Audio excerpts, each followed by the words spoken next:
السلام علیکم ورحمۃ اللہ وبرکاتہ۔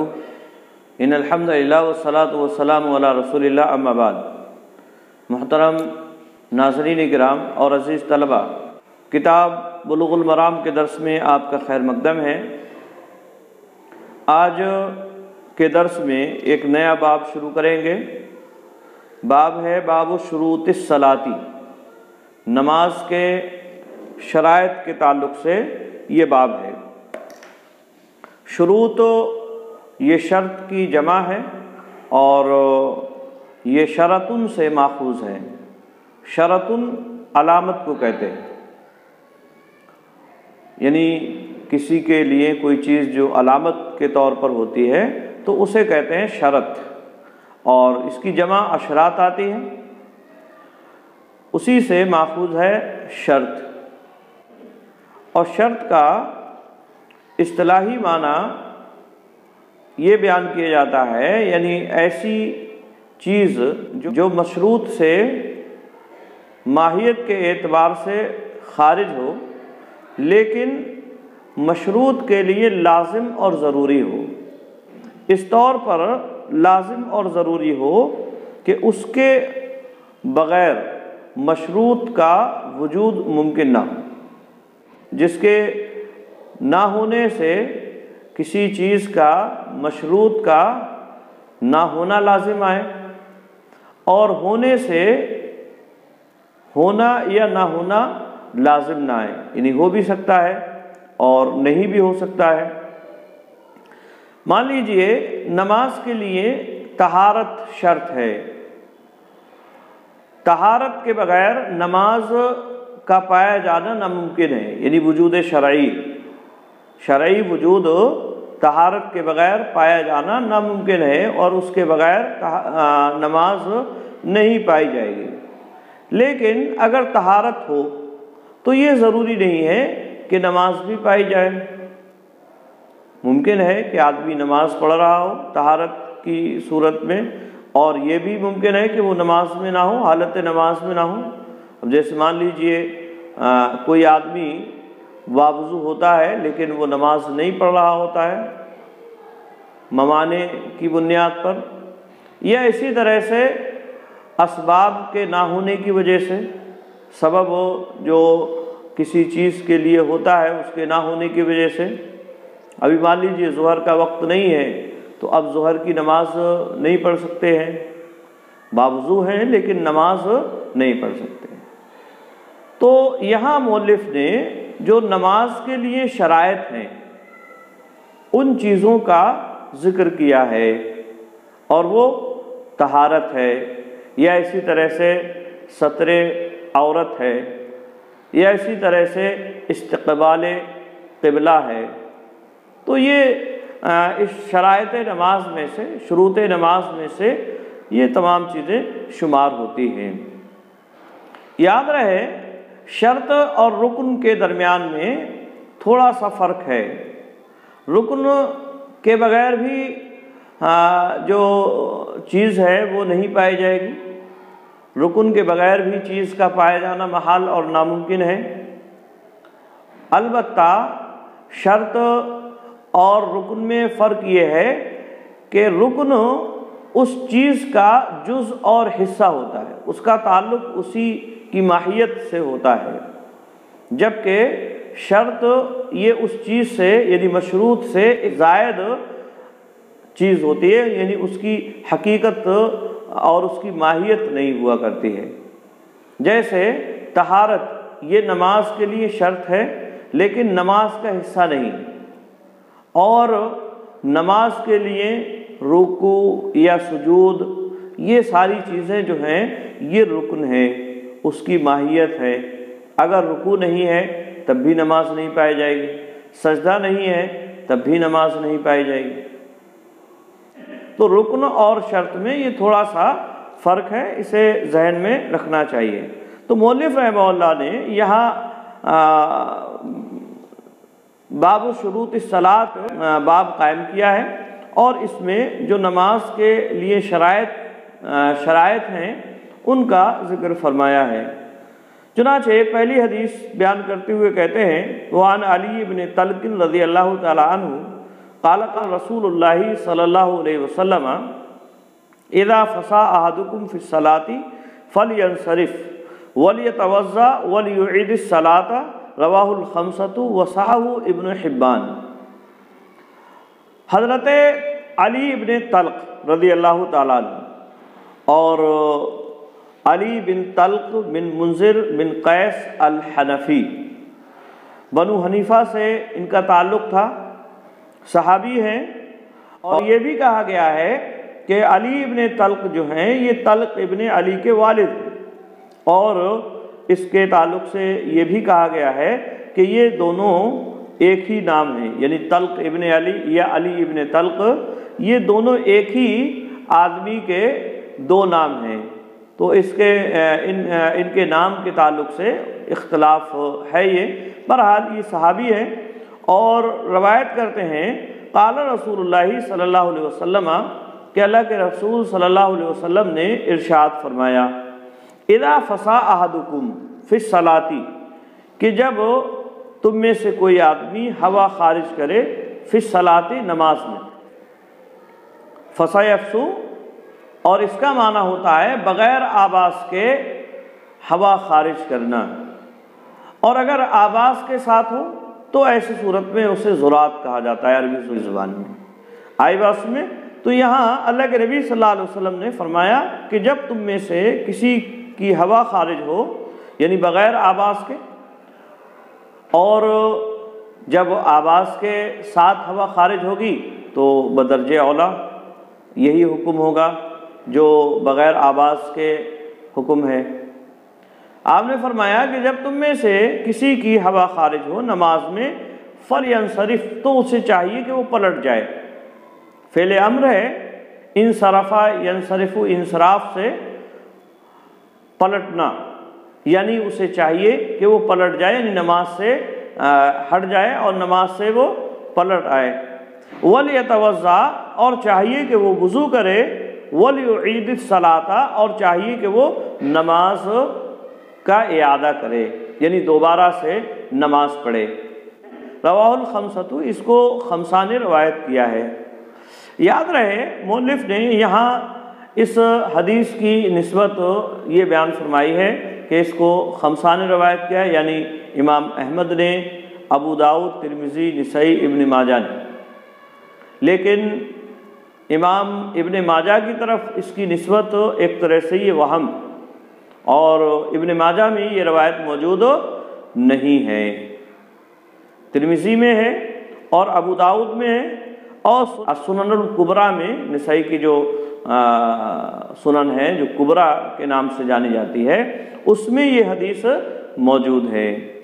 ابن ماجہ میں یہ روایت موجود نہیں ہے۔ اس کے بعد کہتے ہیں وصححہ ابن حبان، ابن حبان نے اس حدیث کو صحیح قرار دیا ہے۔ اس حدیث کو لے کر علماء کے درمیان میں اختلاف ہے، کیونکہ طلق ابن علی سے روایت کرنے والے جو راوی ہیں وہ مسلم بن سلام، ان کے تعلق سے بعض علماء نے ان کو کہا ہے کہ یہ مجہول الحال ہے، کہ یہ مجہول الحال ہے اور اس وجہ سے روایت ضعیف ہے، اور جبکہ امام ابن حبان نے ان کو اپنی کتاب الثقات میں ذکر فرمایا ہے، اور اسی طرح سے امام ذہبی نے ان کے بارے میں فرمایا ہے کہ ان کو ثقہ قرار دیا گیا ہے، اور حافظ ابن حجر رحمہ اللہ نے ان کے بارے میں فرمایا مقبول، کہ یہ راوی مقبول ہے۔ تو بہرحال اس روایت کے تعلق سے اختلاف ہے، اور علامہ البانی وغیرہ نے اور بھی بہت سارے علماء نے اس روایت کو ضعیف قرار دیا ہے۔ یہ حدیث اس بات کی دلیل ہے کہ اگر ہوا خارج ہو جاتی ہے تو وضو ٹوٹ جاتا ہے، اور یہ ایک ایسی بات ہے جس پر علماء امت کا اجماع ہے کہ ہوا خارج ہونے سے وضو ٹوٹ جاتا ہے، وضو برقرار نہیں رہتا ہے۔ اور اسی طرح سے اس حدیث سے یہ بات بھی معلوم ہو رہی ہے کہ اگر نماز کے اندر کوئی آدمی ہے اور اس کی ہوا خارج ہو جاتی ہے تو ایسی صورت میں اسے اپنی نماز کو ختم کر کے دوبارہ سے وضو کرنا ہوگا اور نماز کا اعادہ کرنا ہوگا، یعنی نئے سرے سے اسے نماز پڑھنا ہوگی۔ یہ حدیث اس بات کی بھی دلیل ہے۔ اسی طرح سے ایک اور حدیث باب نواقض الوضوء میں حضرت عائشہ رضی اللہ تعالیٰ عنہ کے حوالے سے اس سے پہلے بیان کی گئی، اور اس میں حضرت عائشہ رضی اللہ تعالیٰ عنہ نے یہ بات بیان فرمائی کہ رسول اللہ صلی اللہ علیہ وسلم نے ارشاد فرمایا کہ جس شخص کو قے آئے یا نقصیر پھوٹ جائے یا مزی وغیرہ نکل آئے نماز میں، تو اسے چاہیے کہ وہ نماز سے پلٹ جائے اور وضو کرے اور اپنی نماز پر بنا کرے۔ بنا کا مطلب یہ ہے کہ جو نماز پڑھی گئی ہے اسے شمار کیا جائے، اور جتنی پڑھ لی ہے وضو کرنے کے بعد اس کو شمار کرتے ہوئے باقی اس میں مطلب مان لیجئے 2 رکعت پڑھی ہے تو اب 2 رکعت کے بعد وضو ٹوٹ گیا، اب وضو ٹوٹنے کے بعد جب وضو کر کے آئے گا دوبارہ تو وہی 2 رکعت شمار کرتے ہوئے آگے نماز پڑھے گا، تو اسے کہتے ہیں بنا۔ اور یہ اس صورت میں بنا کرے گا جب اس نے اس درمیان میں کسی سے کلام نہیں کیا ہوگا، یعنی بنا کا حکم اس روایت میں موجود ہے، جبکہ حضرت علی ابن طلق رضی اللہ تعالیٰ عنہ کی اس حدیث میں یہ وضاحت ہو رہی ہے کہ نماز کا اعادہ کرے گا۔ تو دونوں روایتوں میں بظاہر تعارض ہے اور اختلاف پایا جا رہا ہے، اور جب 2 طرح کی روایات ہیں تو ائمہ کے درمیان میں اس مسئلے کو لے کر اختلاف ہے۔ ائمہ ثلاثہ امام شافعی، امام احمد بن حنبل، اور اسی طرح سے امام مالک، اور اسی طرح سے اور بھی کئی علماء کا موقف اس سلسلے میں یہ ہے کہ نماز کا اعادہ ہوگا ایسی صورت میں، یعنی اگر کوئی آدمی نماز کے اندر وضو ٹوٹ جاتا ہے اس کا، تو ایسی صورت میں وہ وضو کر کے دوبارہ سے نئے سرے سے نماز پڑھے گا۔ آئی بات میں، جبکہ امام ابو حنیفہ اور ان کے متبعین کا اس سلسلے میں موقف یہ ہے کہ اگر نماز کے اندر وضو ٹوٹ گیا ہے تو اس کے لیے بنا ہوگا اگر اس نے اس درمیان میں کلام نہیں کیا ہے، جیسا کہ حضرت عائشہ رضی اللہ تعالیٰ عنہ کی روایت سے معلوم ہو رہا ہے۔ حضرت عائشہ رضی اللہ تعالیٰ عنہ کی روایت سے متعلق باب نواقض الوضوء میں اس سے پہلے بیان کیا گیا کہ وہ روایت صحیح نہیں ہے، یعنی جس میں بنا کا حکم ہے وہ روایت صحیح نہیں ہے، اور اس کی علت یہ ہے کہ اس میں اسماعیل ابن عیاش یہ راوی ابن جریج سے روایت کرتے ہیں، اور اسماعیل ابن عیاش یہ اگر اپنے شہر والوں یعنی شامیوں سے روایت کرے تو ان کی روایت قابل قبول ہوتی ہے، جبکہ اپنے شہر کے علاوہ دوسری جگہ والوں سے روایت کریں حجازی وغیرہ سے تو ایسی صورت میں ان کی روایت قابل قبول نہیں ہوتی ہے، اور ابن جریج یہ حجازی ہے، یعنی ان کا تعلق حجاز سے ہے، تو ایسی صورت میں یہ روایت ضعیف ہے اور اس لائق نہیں ہے کہ اس سے دلیل پکڑی جائے۔ تو صحیح بات اس سلسلے میں یہی ہے کہ نماز کا اعادہ کیا جائے گا، اگر کسی کی نماز کے دوران ہوا خارج ہو جاتی ہے اور اس کا وضو ٹوٹ جا رہا ہے تو ایسی صورت میں وہ جو ہے اعادہ کرے گا اور دوبارہ سے نماز پڑھے گا۔ تو یہ جو ہے اس تعلق سے یاد رہے کہ صحیح اور درست بات اس سلسلے میں یہی ہے کہ اگر نماز کے دوران میں وضو ٹوٹ جاتا ہے تو ایسی صورت میں نماز کا اعادہ کیا جائے گا، اگرچہ حضرت علی ابن طلق رضی اللہ تعالیٰ عنہ کی یہ روایت پر بھی علماء نے کلام کیا ہے، لیکن اور بہت ساری دوسری روایات اس بات کی دلیل ہیں کہ اگر کوئی آدمی باوضو نہیں ہے، بغیر طہارت کے نماز پڑھتا ہے، یا اس کی نماز کے اندر حدث ہو جاتا ہے، اسے حدث لاحق ہو جاتا ہے، تو ایسی صورت میں اس کی کوئی نماز قبول نہیں ہوگی۔ اور تو دوسرے اور دلائل جو ہیں اسی بات کے متقاضی ہیں کہ نماز کا اعادہ کرے گا اور نماز جو ہے دوبارہ سے نئے سرے سے قائم کرے گا اگر نماز کے دوران میں وضو ٹوٹ جاتا ہے، جیسا کہ اس روایت سے بھی اس بات کی تائید ہو رہی ہے۔ دوسری حدیث ہے وعن عائشہ رضی اللہ تعالی عنہا عن النبی صلی اللہ علیہ وسلم قال لا يقبل اللہ صلاة حائض الا بخمار رواہ الخمسۃ الا النسائی وصححہ ابن خزیمہ۔ حضرت عائشہ رضی اللہ تعالی عنہا نے روایت کیا ہے نبی اکرم صلی اللہ علیہ وسلم سے، قال آپ صلی اللہ علیہ وسلم نے ارشاد فرمایا لا يقبل اللہ صلاة حائض، کہ اللہ رب العالمین حائض کی نماز کو قبول نہیں کرتا ہے۔ حائض سے مراد بالغہ عورت، یعنی جو بلوغت کو پہنچ چکی ہو، اور بلوغت کی پہچان حیض آنا شروع ہو جائے یا اسی طرح سے احتلام ہو جائے یا کسی اور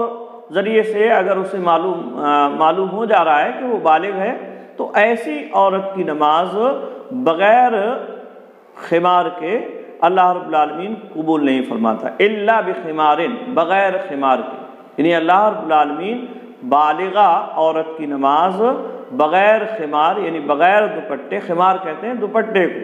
تو بغیر دوپٹے کے اللہ رب العالمین اس کی نماز کو قبول نہیں فرماتا ہے۔ تو یہ حدیث اس بات کی دلیل ہے کہ عورت اگر بالغہ ہے تو ایسی صورت میں اسے جو ہے اپنے سر کا چھپانا لازم اور ضروری ہے، اس کی نماز بغیر دوپٹے کے اللہ رب العالمین قبول نہیں فرماتا ہے۔ گویا کہ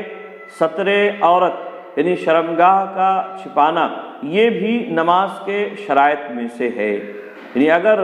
ستر عورت پایا جائے گا تو ایسی صورت میں نماز اللہ رب العالمین قبول فرمائے گا، اور اگر ستر عورت نہیں ہوگا تو ایسی صورت میں اس کی نماز مقبول نہیں ہوگی۔ اسی طرح سے چہرہ عورت نماز کے حالت میں کھول کے رکھے گی یا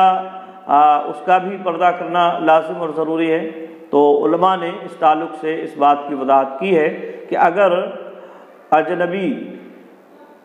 غیر محرم وہاں موجود نہیں ہے تو ایسی صورت میں اسے چہرہ چھپانے کی ضرورت نہیں ہے، چہرہ کھول کر وہ نماز پڑھ سکتی ہے۔ تو چہرہ چھپانا یہ اس وقت ضروری ہوگا جب اجنبی وہاں موجود ہوں، تو چہرہ چھپانا نماز کے شرائط میں سے نہیں ہے، یہ یاد رہے۔ سر پہ دوپٹہ ہونا یہ لازم اور ضروری ہے، الا یہ کہ اجانب ہوں یعنی اجنبی حضرات وہاں موجود ہوں، غیر محرم اس کے ہوں، مان لیجئے شوہر ہے، بھائی ہے، باپ ہے، یا اسی طرح سے چچا ہے، ماموں، نانا، دادا وغیرہ کے علاوہ اور جو دوسرے بیٹوں وغیرہ کے علاوہ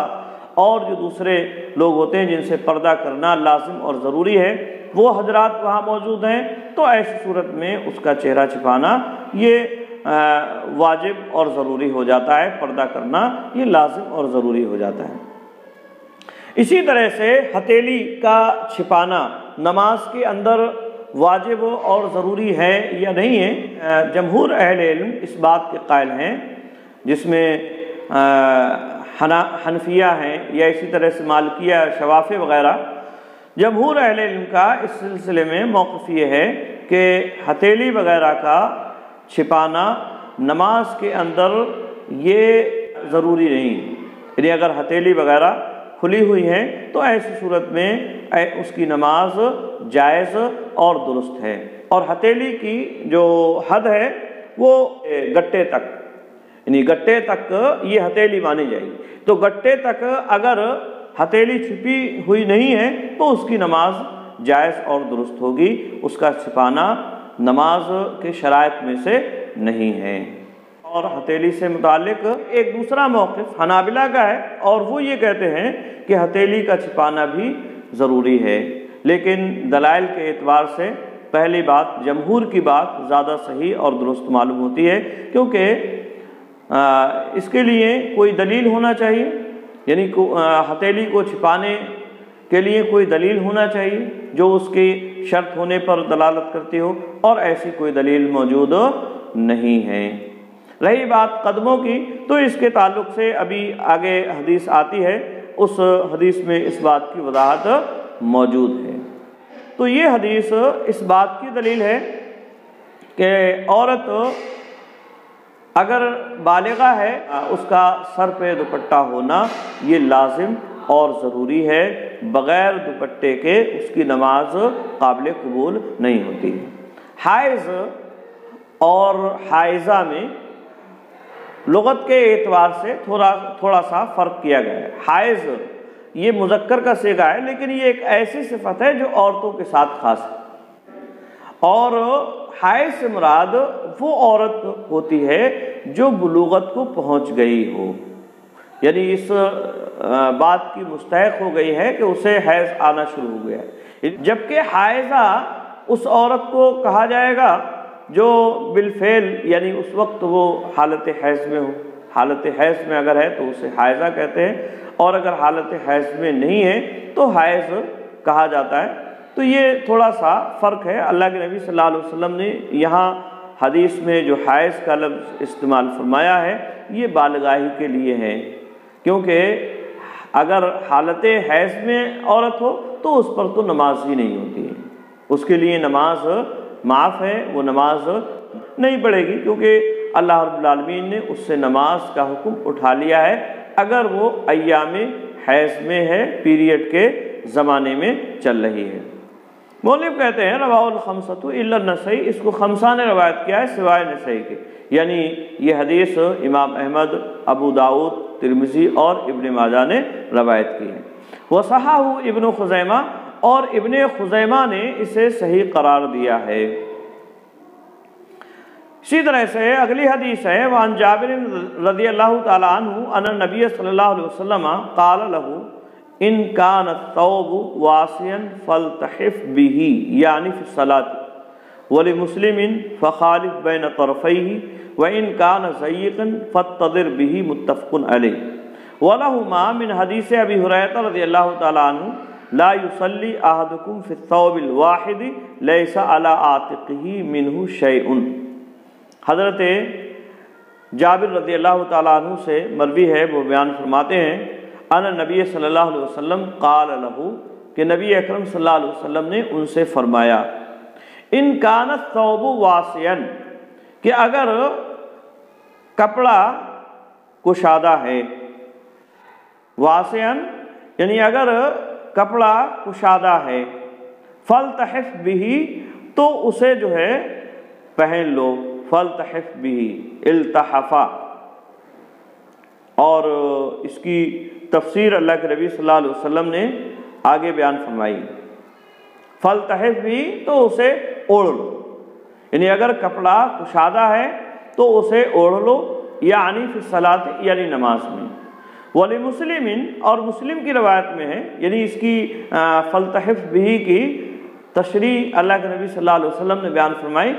فخالف بین طرفیہ یعنی ان کے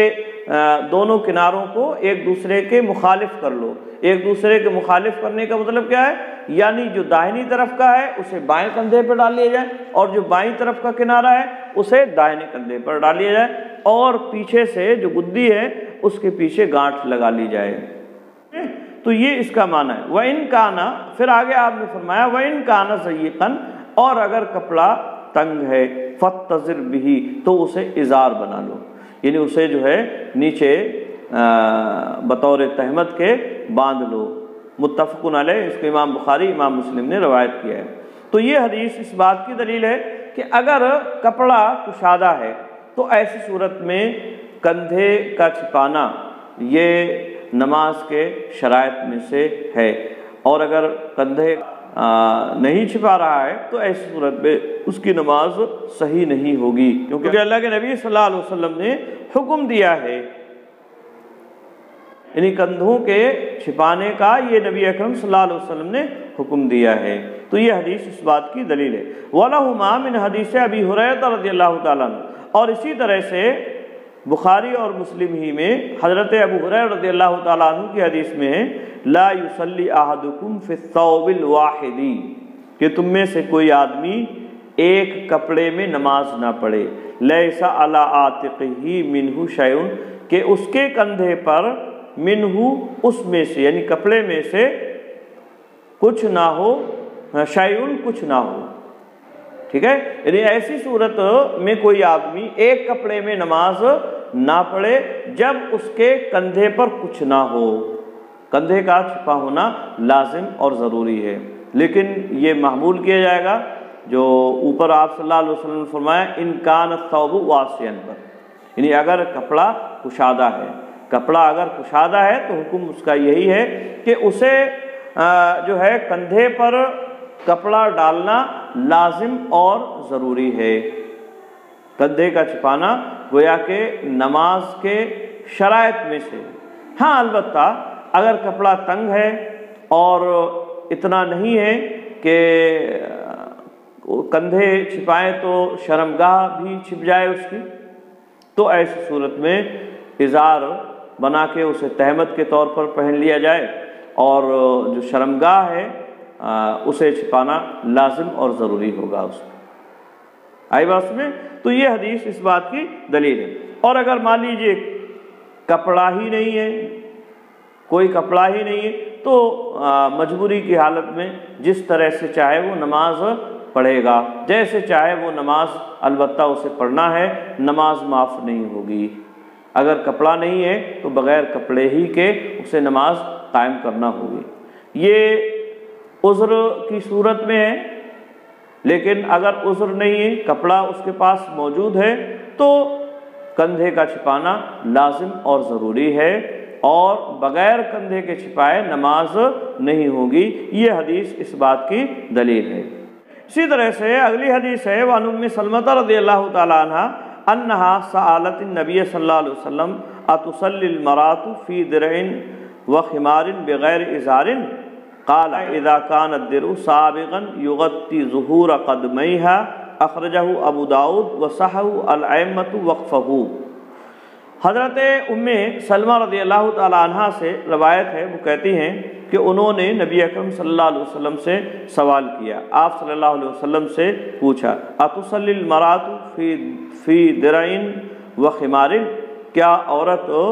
نماز پڑھے گی ایک قمیص اور چادر میں، بغیر ازار، بغیر تہمت کے، یعنی قمیص وہ پہنے ہوئے ہے اور اسی طرح سے دوپٹہ بھی اس کے پاس ہے اور وہ سر چھپائے ہوئے ہے، لیکن ازار نہیں، نیچے تہمد نہیں باندھے ہوئے ہے۔ اور آج کے زمانے میں عام طور سے دھوتی ہے یا اسی طرح سے ساڑی وغیرہ ہے یا اسی طرح سے سلوار وغیرہ ہے، تو یہ کہنے کا مطلب ان کی یہ ہے کہ اگر نیچے وہ نہیں پہنے ہوئے، ساڑی نہیں ہے اس کے پاس، یا دھوتی اس کے پاس نہیں ہے، یا اسی طرح سے اس کے پاس سلوار نہیں ہے، تو کیا وہ نماز قائم کر سکتی ہے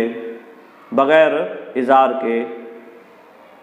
بغیر ازار کے وہ نماز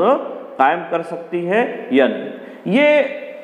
اس صورت میں بھی معمول کیا جائے گا، یعنی اگر اس کے پاس موجود بھی ہے پھر بھی وہ پہنے ہوئے نہیں ہے، تو کیا وہ نماز پڑھ سکتی ہے؟ قال، آپ نے فرمایا اذا کان الدرع سابغا، جب کہ قمیص کشادہ ہو، یعنی لمبی ہو، فل پوری قمیص ہے، یغطی ظہور قدمیہا، جو چھپا لیتی ہو اس کے قدم کے اوپری حصوں کو، تو وہ نماز پڑھ سکتی ہے، تو وہ ایسی صورت میں نماز پڑھ سکتی ہے، یعنی اس کے لیے سلوار کا یا تہمت کا یا ازار وغیرہ کا یا دھوتی وغیرہ کا پہننا ایسی صورت میں لازم اور ضروری نہیں ہے۔ تو یہ حدیث اس بات کی دلیل ہے کہ سلوار یا ازار یا دھوتی وغیرہ کے بغیر بھی نماز عورت قائم کر سکتی ہے۔ اگر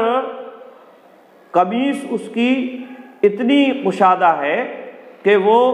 اس کے اوپری قدموں کو چھپا لیتی ہے، اس کے اوپری قدموں کو چھپا لیتی ہے، تو ایسی صورت میں اس کی نماز یہ جائز اور درست ہو جائے گی۔ اور اگر قدم کو نہیں چھپا رہی ہے تو ایسی صورت میں حدیث کا معنی اور مفہوم یہ ہے کہ پھر ایسی صورت میں اسے نماز نہیں پڑھنا ہے، نماز اس کی نہیں ہوگی۔ اور نماز اس صورت میں نہیں ہوگی جب اس کے پاس کپڑا موجود ہے پھر بھی وہ نہیں چھپا رہی، اور اگر اس کے پاس موجود ہی نہیں ہے، سرے سے مجبوری ہے، تو ایسی صورت میں انشاءاللہ العزیز اس کی نماز ہو جائے گی۔ مؤلف کہتے ہیں اخرجہ ابو داؤد، اس کو امام ابو داؤد نے روایت کیا ہے، لیکن اس روایت کے تعلق سے علماء نے اختلاف کیا ہے، اور اس میں ایک راوی عبدالرحمن بن عبداللہ بن دینار ہیں، اور یہ متکلم فی راوی ہیں، ان پر کلام ہے، اور اس بنیاد پر یہ روایت ضعیف ہے۔ وصح الائمۃ وقفہ، اور ائمہ نے اس کے موقوف ہونے کو صحیح قرار دیا ہے، یعنی یہ روایت موقوف ہے، یعنی حضرت ام سلمہ رضی اللہ تعالی عنہ کا یہ قول ہے۔ تو اگر موقوف بھی مان لیا جائے اسے تو بھی حکم کے اعتبار سے یہ مرفوع ہوگی، کیونکہ ام سلمہ رضی اللہ تعالی عنہ یہ اپنی طرف سے نہیں کہیں گے۔ تو یہ حدیث اس بات کی دلیل ہے کہ اگر قمیص کشادہ ہے تو ایسی صورت میں بغیر دھوتی یا سلوار وغیرہ کی نماز پڑھی جا سکتی ہے، عورت نماز پڑھ سکتی ہے۔ تو اس سے جو ہے نماز کے لیے سطر کا چھپانا لازم ہے، یہ حدیث بھی اس بات کی دلیل ہے۔ تو یہ چند احادیث اس درس میں آپ کے سامنے رکھی گئیں۔ آج کے لیے بس اتنا ہی۔ السلام علیکم ورحمۃ اللہ وبرکاتہ۔